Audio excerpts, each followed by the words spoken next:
Arahang Samma Sambuddho Bhagawa Buddhang Bhagawantang Abhiwademi.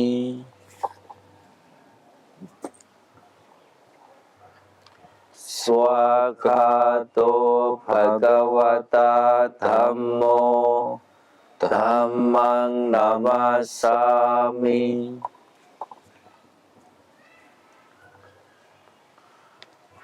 Supatipanno Bhagavato Sawaka Sangho Sanghang Namami. Yamamhako mayang Bhagawantang saranang kata Udisa Babajita Yono Bhagawasata Yasaca mayang Bhagavato Dhammang Rojema Imehi Sakarehi Tang Bhagawantang Sasadhamang Sasawaka Sanghang Abhibujayama Sa.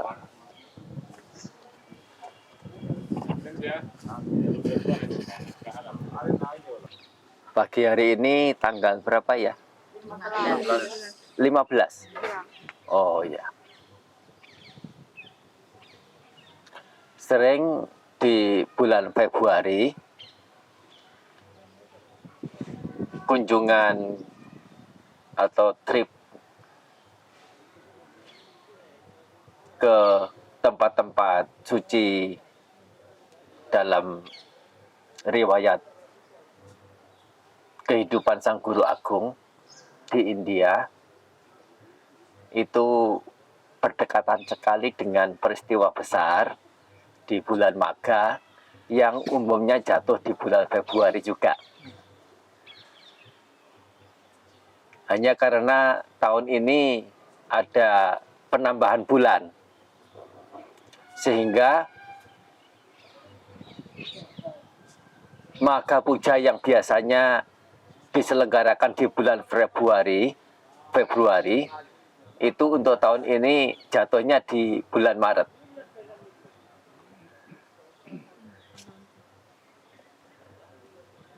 Jadi istilahnya itu ada lungue begitu ya. Nah, pernah satu waktu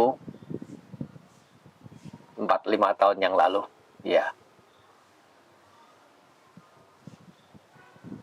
kunjungan ke India sini ini di tempat ini pas di hari Magha Puja juga ya. Itu satu hal yang istimewa,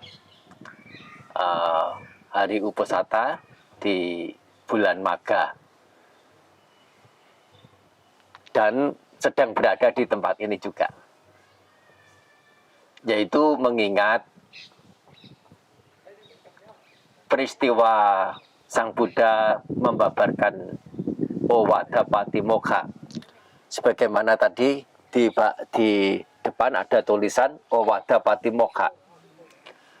Owada artinya nasihat, Patimokkha artinya hal-hal yang mengarah pada pencapaian dan keterbebasan. Ini namanya Owada Patimokkha.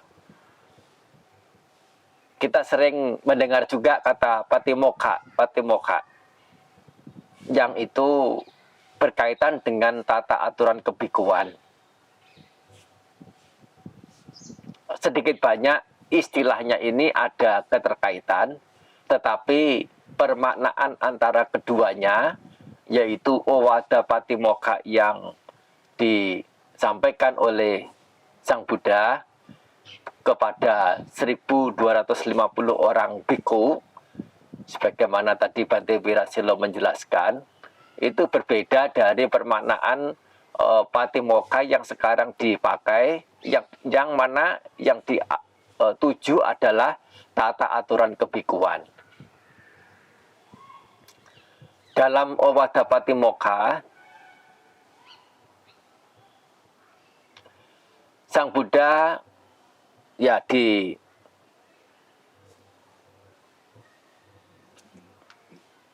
diutarakan atau disampaikan dalam literatur-literatur menyampaikan ceramah dharma yang diawali dengan istilah khanti. Khanti atau bahasa Jawa juga sama, kanti. Betul ya Pak Budi ya? Ya.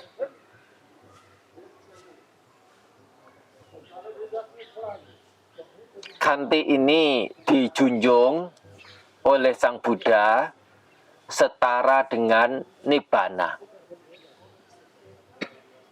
Khanti ini apa? Khanti ini adalah kemampuan menahan atau kemampuan menerima suatu keberadaan dengan kepenuh pengertianan. Sehingga tidak menumbuhkan gejolak, menumbuhkan benjolan dalam batin. Ini namanya khanti. Artinya apa kalau tidak ada benjolan, tidak ada gejolak, semuanya itu rata, semuanya datar, semuanya lancar. Kalau ada benjolan-benjolan, kereta yang melaju bagaimana? Ya akan terhentak-hentak.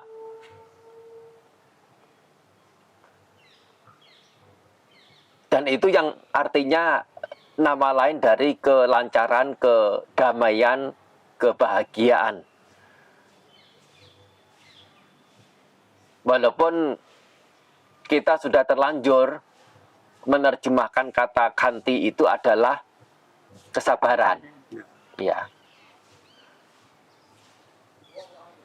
Yang mana ya sejauh ini kita belum sampai masuk secara jauh arti kata sabar yang adalah bahasa Arab itu punya permaknaan yang cukup mewakili untuk kata khanti ini, yang punya tataran sampai dari dasar, ya dasar mendasar sekali sampai pada tingkat tertingginya, yaitu setara dengan keberadaan nibbana. Mereka para petapa adalah orang-orang yang punya khanti. Punya khanti artinya punya penahanan. Tetapi penahanan ini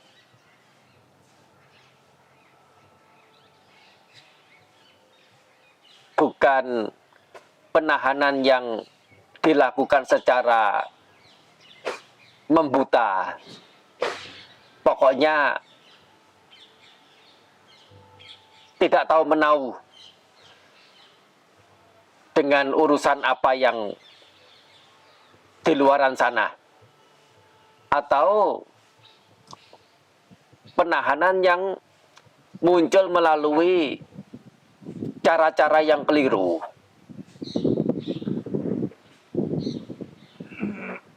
Penahanan di sini muncul dari pengertian-pengertian yang benar. Setidaknya melalui pengertian-pengertian yang baik. Contoh yang paling nyata misalnya, ya kalau kita mengatakan istilah bahasa Indonesianya itu sabar, begitu ya. Saat rombongan sudah siap di mobil, ya ada 1-2 orang yang masih belum di mobil. Diketahui berada di toilet. Nah, 5 menit sudah, 10 menit juga sudah, tidak kunjung datang. Barangkali beberapa, atau mungkin kebanyakan, yang sudah berada di mobil itu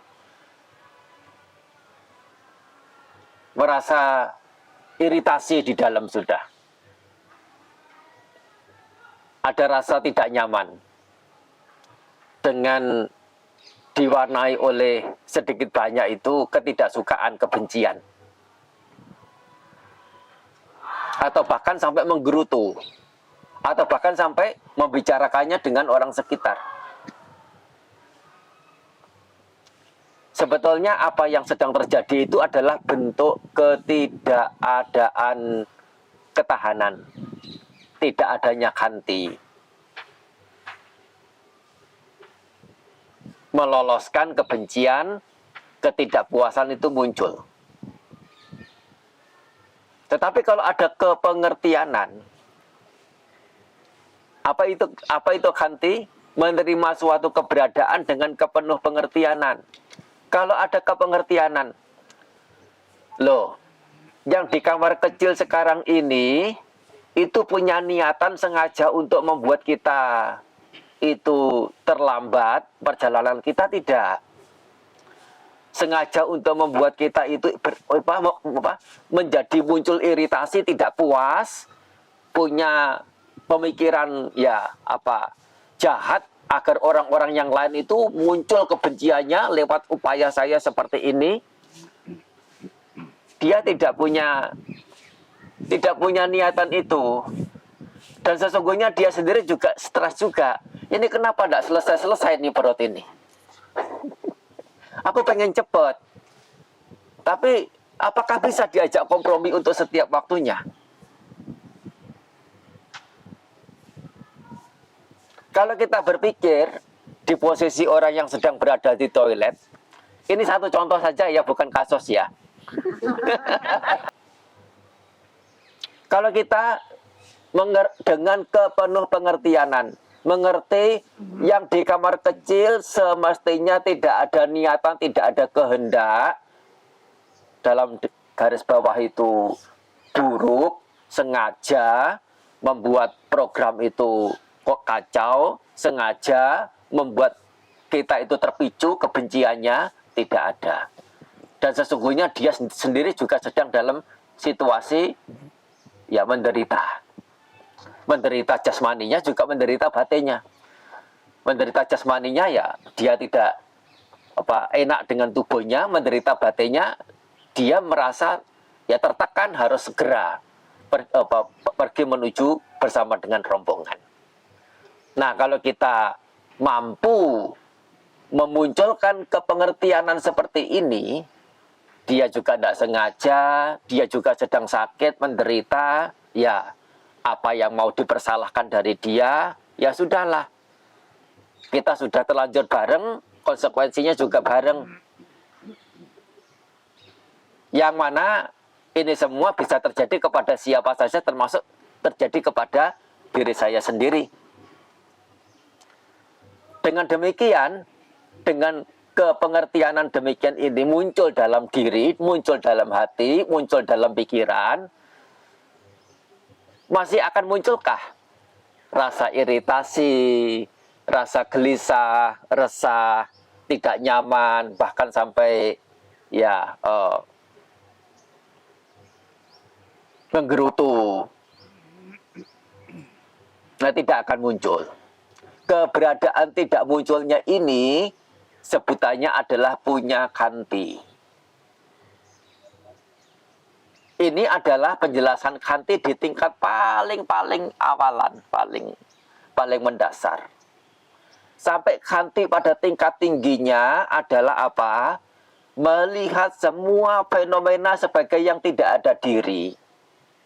Yaitu yang kosong, yang semu, yang tidak berpemilik dan di luar kuasa. Sebagai yang anatta.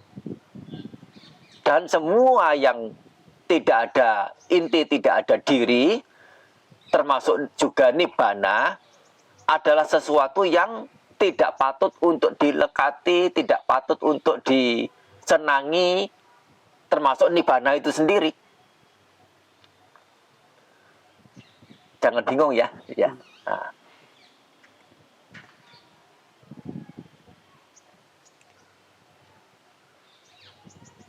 Dengan kesertaan pengertian yang sedemikian rupa, ketahanan secara totalitas itu bisa dicapai yang itu adalah nama lain dari Santi, kedamaian. Kalau Khanti ketahanan, Santi kedamaian, dan Santi itu adalah padanan kata nirwana atau nibbana yang artinya redam, artinya padam. Artinya tidak ada tombak-tombak, tidak ada anak panah yang menghujam ke dalam diri, ke dalam batin. Dan keberadaan terbebas dari terhujam dari anak panah, dari tombak-tombak itulah disebut dengan keberadaan nirwana nibbana. Keberadaan redam. Dan itu adalah jenis kebahagiaan yang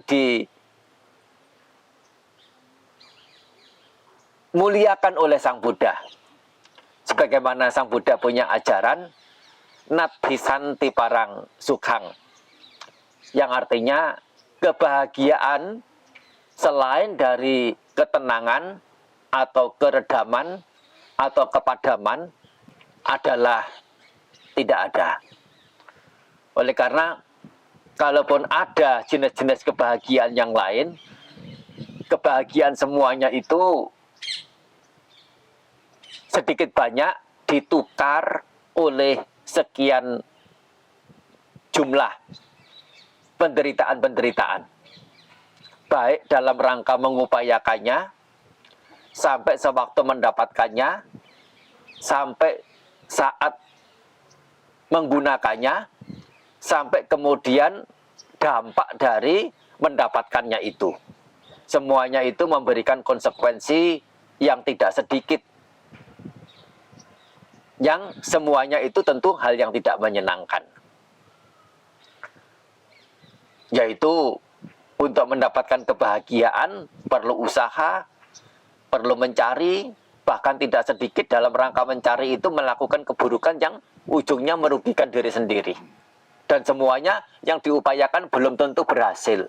Yang berhasil belum tentu sesuai dengan target.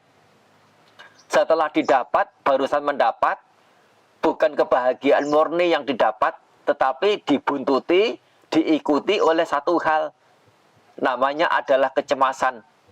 Begitu mendapat harta, begitu mendapat orang, siapa yang menyenangkan, apa yang menyenangkan, datang bersamaan juga adalah kecemasan.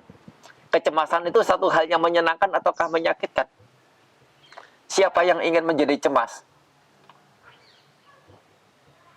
Tapi sengaja mencari sesuatu yang mendatangkan kecemasan.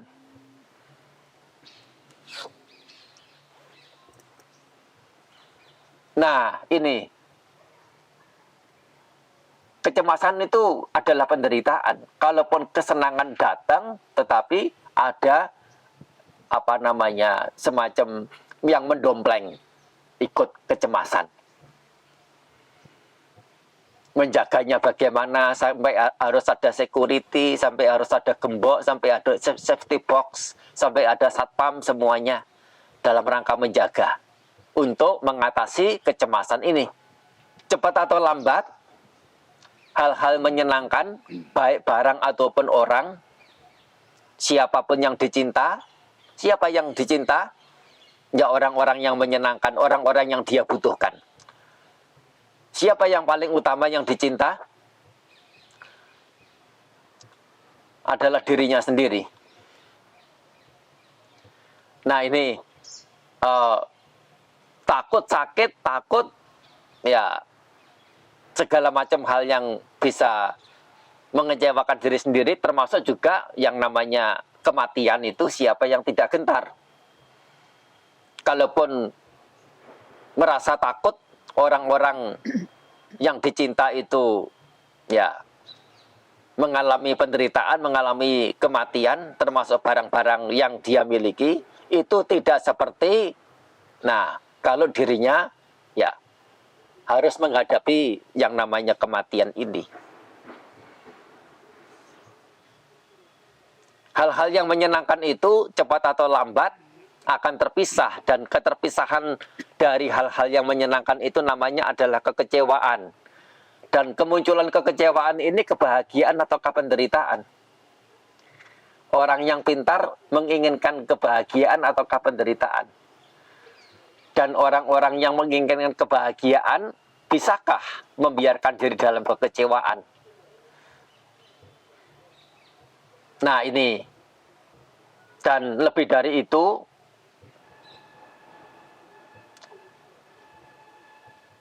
ada sesuatu yang menutupi, yaitu peralihan. Peralihan. Artinya apa? Bahwasanya kalaupun dengan upaya yang keras, tetes manis di depan mata itu bisa diraih. Begitu diraih, sebelum habis, atau mungkin sudah menipis, atau apa, atau mungkin kurang banyak, di sana depan mata sana, di depan lagi masih ada tetes manis lain lagi, mengejar lagi, dan mengejar lagi. Nah itu dia. Itu racunnya. Tidak pernah mau berhenti dan tidak pernah bisa berhenti. Untuk mengejar tetes manis di depan mata. Selalu ada di depan mata tetes manis yang menggiurkan untuk dikejar, untuk dicari. Nah ini penjelasan secara lebih rincinya tentang apa yang disebut kebahagiaan itu ada. Sang Buddha juga mengakui. Tapi Sang Buddha menyatakan ketenangan adalah yang tertinggi. Dan sesungguhnya ketenangan adalah satu-satunya yang disebut dengan kebahagiaan itu. Ketenangan ini ya secara arti lurusnya itu bahasa palinya adalah santi. Santi artinya tenang, damai, atau redam. Santi. Nah, termasuk juga kata samana. Siapa yang pernah mendengar kata samana? Angkat tangan. 1, 2, 3. Ya. Samana itu artinya petapa. Samana artinya adalah orang yang sudah redam. Atau orang yang menuju ke keredaman. Atau orang yang berusaha untuk menjadi redam. Redam gejolak batinnya. Gejolak batin itu muncul dari kotoran-kotoran batin. Nah itu adalah arti kata samana. Dan dituliskan juga, nah, samanoho ti parang wihe tak yanto. Samana. Nah itu nama lain dari petapa yang pengartiannya itu adalah sosok yang redam. Santi, ketenangan. Nah ini adalah secara singkatnya apa yang terjadi di sini di awal-awal pencapaian penerangan sempurna Sang Buddha setelah ketiga jatila, yaitu 3 kasapa bersaudara yang pada waktu itu sangat dihormat di masyarakat.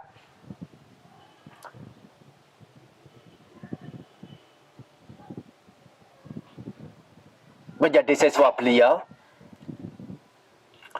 dan kemudian semua siswa yang telah beliau ya berikan ajaran itu pergi ke tempat masing-masing,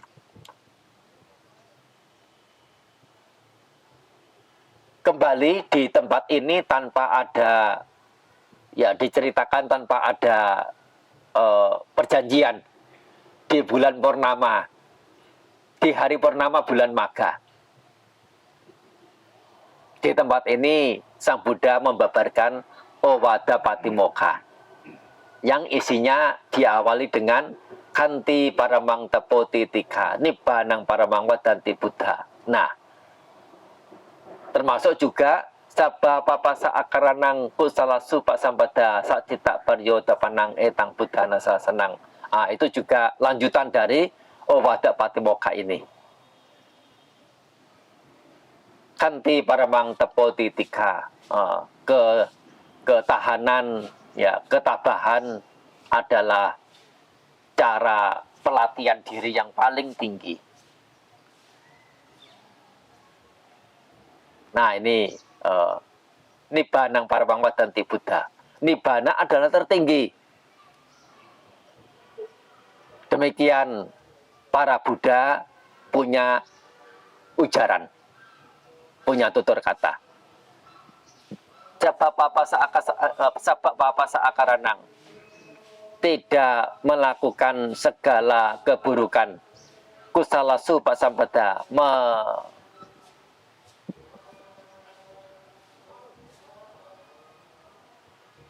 menyempurnakan kebajikan-kebajikan atau apa namanya, nah tidak ini ya pokoknya menumbuh kembangkan kebajikan-kebajikan. Sakcita pariyota panang, membersihkan batin sendiri. Etang Buddhana sasenang, ini adalah ajaran para Buddha. Nah, tidak perlu dijelaskan satu persatu baris syair dalam Owada Patimokkha ini terkait oleh waktu kita yang sangat terbatas. Ini sebatas sebagai satu uraian petikan, uraian dari petikan yang ada dalam Owada Patimokkha, sekadar sebagai pengingatan kita sedang berada di tempat yang dahulu Owada Patimokkha ini dibabarkan oleh Sang Guru Agung. Di tempat ini, tempat yang hari ini kita sedang berada di sini. Dan suasana bagaimana pada 2600 tahun yang lalu di sini, tentu bukan dengan kenyamanan seperti ini. Datang langsung dengan bis. Mereka semua berjalan, termasuk Sang Buddha sendiri. Dan semua di sini adalah hutan. Kalaupun ada gubuk-gubuk, itu pun hanya sangat-sangat sederhana. Dan itu semua tidak penting dibandingkan dengan suasana tenang, nyaman, asri bagi orang yang ingin lepas dari kehiruk pikukan dunia luaran sana. Itu adalah kedamaian, itu adalah kenyamanan, itu adalah satu keterbebasan tersendiri dari para beliau-beliau. Nah, itu adalah untuk saat ini, di tempat ini, uraian singkat ini diberikan. Nanti bisa dilanjut untuk topik yang lain sewaktu kita berada di Gijakuta. Nah, mungkin akan ada uraian juga sedikit jika memungkinkan, ya berkaitan dengan tempat di sana juga. Ya, saya kira demikian. Ya, satu anumodana, kita semuanya telah sampai tiba di tempat ini dengan niatan bajik kita untuk memberikan puja dengan segala jenis puja yang bisa kita berikan, entah dengan materi, entah dengan tindak tanduk, tutur kata. Nah, puja dengan tutur kata itu seperti apa? Arahang sama sambuddho bhagawa, ya, setiap pagi kita baca. Itu adalah puja secara tutur kata. Secara tindak tanduk bagaimana kita melakukan pradaksina atau termasuk melakukan hal-hal yang bajik sesuai dengan yang Sang Guru Agung ajarkan, itu adalah puja secara tindak tanduk. Secara pikiran bagaimana kita tidak punya ya pikiran mencela, meremehkan, merendahkan Sang Guru Agung beserta Dharma dan Sangga. Namanya puja secara pikiran. Puja dengan materi, yaitu dengan apa yang bisa kita berikan sebagai puja dalam berbagai bentuknya. Nah, itu adalah puja yang telah kita lakukan masing-masing secara rasa sukacita juga, dengan rasa sukacita masing-masing yang tidak ada keterpaksaan, tidak ada yang memaksa juga. Ya, anumodana. Ya.